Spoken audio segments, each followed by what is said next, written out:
اللہ اکبر اللہ اکبر اللہ اکبر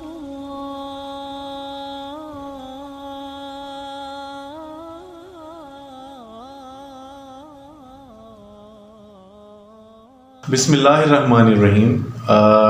جس طرح دینی موضوعات کے اوپر گفتگو کی ہم نشستیں کرتے رہے ہیں، اسی سلسلے میں دوبارہ آپ کی خدمت میں ہم حاضر ہوئے ہیں، اور جیسا کہ پچھلی جو ہماری گفتگو تھی وہ نامکمل رہ گئی تھی، جس کا عنوان تھا دین اور مذہب کے اوپر ہم گفتگو کر رہے تھے۔ آج مزید اس پہ ہم گفتگو کریں گے اور کوشش کریں گے کہ اس نشست میں ہم اس کو اختتام تک پہنچائیں۔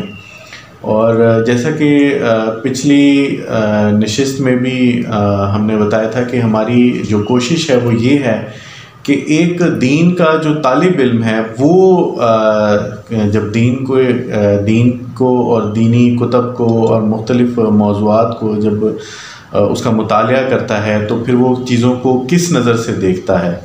تو یہ بیسیکلی ہماری کوشش ہوتی ہے۔ میں تو ایک طالب علم ہوں اور زاہد صاحب سے میں نے بہت کچھ سیکھا ہے، بہت کچھ حاصل کیا ہے۔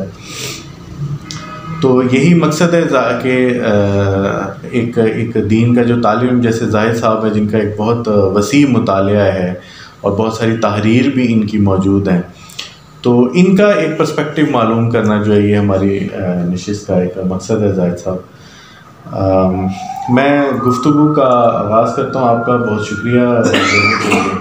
جی جزاک اللہ۔ زاہد صاحب، جیسے کہ ہمارا عنوان تھا دین اور مذہب، اور پچھلے پروگرام میں اس میں آپ نے وضاحت فرمائی کہ دین کیا ہے، مذہب کیا ہے، اور اس کے اوپر بڑی تفصیلی ہماری گفتگو ہوئی۔ میں اس کو تھوڑا سا مزید اس میں چونکہ کچھ ایسے سوالات تھے جس کی وجہ سے ہم نے ایک اور نشست رکھی اس کے لیے، تو میں اس میں آپ سے یہ پوچھنا چاہ رہا تھا کہ حضور پاک صلی اللہ علیہ وآلہ وسلم ہمارے جب اس دنیا میں تشریف لائے تو اپنے ساتھ دین اسلام کو لے کے آئے، جی، جس کے اوپر آپ نے یہ روشنی ڈالی کہ وہ ایک دین تھا، وہ ایک پورے نظام حیات کا احاطہ کرتا تھا۔ اب یہاں پہ سوال یہ پیدا ہوتا ہے کہ اس کے بعد خلافت راشدہ کا ایک دور رہا جس میں ہم نے دیکھا کہ خلفائے راشدین بھی اسی دین کو لے کر کے آگے چلے، اور اسی لیے مورخین نے، محدثین نے، فقہا نے ان کا خلفائے راشدین کا ان کو لقب دیا، اور امت کا اجماع بھی ہے اس کے اوپر۔ جی بالکل۔ تو اب سوال یہ پیدا ہوتا ہے کہ پھر وہ بعد میں دین جو ہے پس پشت کیوں چلا گیا، اور مذہب جو ہے یہ اوور کم کیوں کیا اس نے دین کو ہمارے معاشرے کے اندر، ہماری سیاست کے اندر اور ہمارے پورے نظام کے اندر۔ بہت شکریہ اسد درانی ایڈوکیٹ صاحب۔ اس موضوع پر ہماری یہ تیسری نشست ہے، اور آپ کا یہ سوال بہت اہم ہے۔ بہت لوگ یہ سوال پوچھتے ہیں، اور بعض لوگ تو تردید کرتے ہیں اس حوالے سے کہ یہ ایک ایسا دین تھا جو 30-35-40 سال کے بعد ہی جو ہے وہ کمزور پڑ گیا، معاذ اللہ۔ اب یہ بات تو پہلے بھی میں نے سمجھانے کی کوشش کی تھی۔ ابھی آپ نے کہا کہ نبی پاک صلی اللہ علیہ وآلہ وسلم آئے تو دین اسلام لائے۔ یہ وہی دین ہے جو حضرت آدم سے شروع ہوا اور حضرت محمد صلی اللہ علیہ وآلہ وسلم تک پہنچا۔ آپ نے اس کو نافذ کیا، نافذ کر کے دکھایا۔ اسے ہم ریاست مدینہ بھی کہہ سکتے ہیں کہ وہ خطہ جس میں آپ صلی اللہ علیہ وآلہ وسلم نے پہلی دفعہ شرعی نظام جو ہے وہ نافذ کیا، اور پھر کچھ حصے آپ کی زندگی میں بڑھ گئے، اور کچھ خلفائے راشدین کے دور میں اسلام بہت زیادہ پھیل گیا۔ تو بنیادی سوال تو یہ ہے کہ نظام اسلام جو ہے اصل میں وہ کیا ہے، شریعت کا نظام کیا ہے؟ تو شریعت کا نظام تو سیدھا سادہ تھا۔ خلفائے راشدین ہم ان کو کہتے ہیں کہ جن جو ہدایت یافتہ ہیں۔ یہ چاروں خلفاء جو تھے ہمارے، یہ براہ راست نبی پاک صلی اللہ علیہ وآلہ وسلم کے تربیت یافتہ تھے، اور اس کے بعد آنے والے جو لوگ تھے وہ ان کے تربیت یافتہ نہیں تھے۔ تو دین بنیادی طور پر مشکل کر کے اس لیے پیش کیا جاتا ہے کہ بعد میں جو نظام آیا جسے خود نبی پاک صلی اللہ علیہ وسلم کی احادیث مبارکہ کے اندر بیان کیا گیا ہے کہ میرے بعد 30 سال جو ہے خلافت راشدہ رہے گی، اس کے بعد کاٹ کھانے والی ملوکیت آ جائے گی، اس کے بعد جبر کی حکومت آ جائے گی۔ تو وہ اس لیے مذہب لاگو ہوا کہ دین اگر ہوتا تو پھر ملوکیت نہیں ہو سکتی تھی۔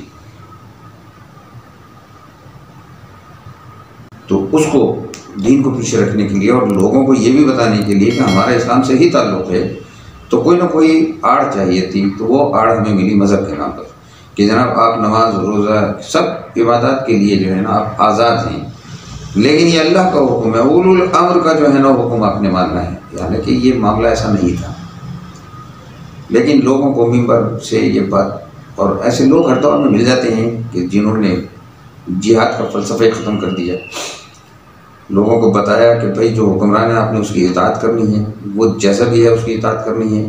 اب کہیں جبر، کہیں زور، کہیں لالچ، کہیں دھونس، آہستہ آہستہ مذہب کا غلبہ ہو گیا۔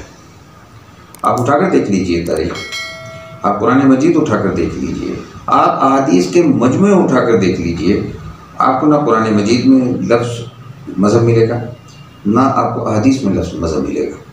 عربی کا لفظ ہے ضرور ہے، لیکن اس کو ایک منہج کے طور پر پیش کیا دین کے متبادل، اور لوگوں نے سمجھا کہ مذہب اور دین ایک ہی طرح کی ہیں۔ ایسا نہیں تھا، اور وہ ایک نظام تھا، اس نظام کی بقا کے لیے ضروری تھا کہ لوگوں کو دین اسلام کی حقیقت سے دور رکھا جائے، تو انہیں مذہب میں الجھا دیا گیا۔ اور میں نے آپ کو بتایا تھا کہ مذہب میں بہت خوبصورت چیزیں ہیں، آپ اپنے رسومات میں بھی آزاد ہیں، آپ اپنی عبادات میں آزاد ہیں، اور جو حکمران ہے وہ اللہ کی طرف سے ہے مسلمانوں کا، ایسا نہیں ہے، بالکل بھی نہیں ہے۔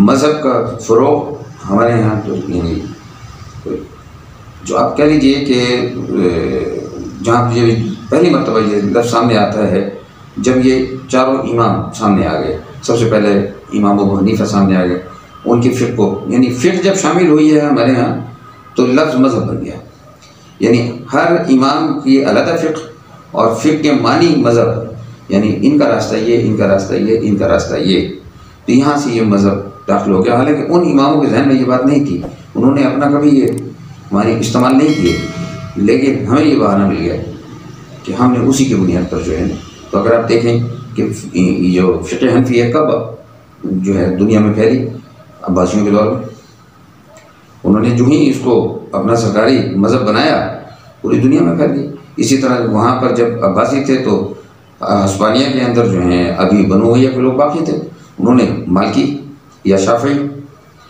اسی طرح افریقہ میں جو ہے وہ مالکی چلی گئی، یہ فقہ چلتی چلی گئی، اور یہ مذہب کے نام پر لوگوں میں فروغ پاتے چلا گیا، یعنی سرکاری سطح پر اس کا فروغ ہو گیا۔ حالانکہ سرکاری سطح پر شریعت کا فروغ ہونا چاہیے تھا، لیکن وہ شریعت والے لوگ نہیں تھے، کہلاتے تو خود کو خلیفہ ہی تھے، لیکن دنیا دار لوگ تھے، تو اس لیے بہت بڑا فرق ہے، بہت بڑا فرق ہے۔ مذہب آیا ملوکیت کے ساتھ، اور ملوکیت نے اس کو فروغ دیا۔ ملوکیت کوئی چھوٹی موٹی چیز ہے، سلطنت عثمانیہ یعنی 1922 میں ختم ہوئی آ کر، یعنی ملوکیت کا دور 1400 سال طویل ہے، بس اس کا اتنے سے پس منظر ہے، اس سے زیادہ جائیں گے تو تلخ ہو جائیں گی باتیں۔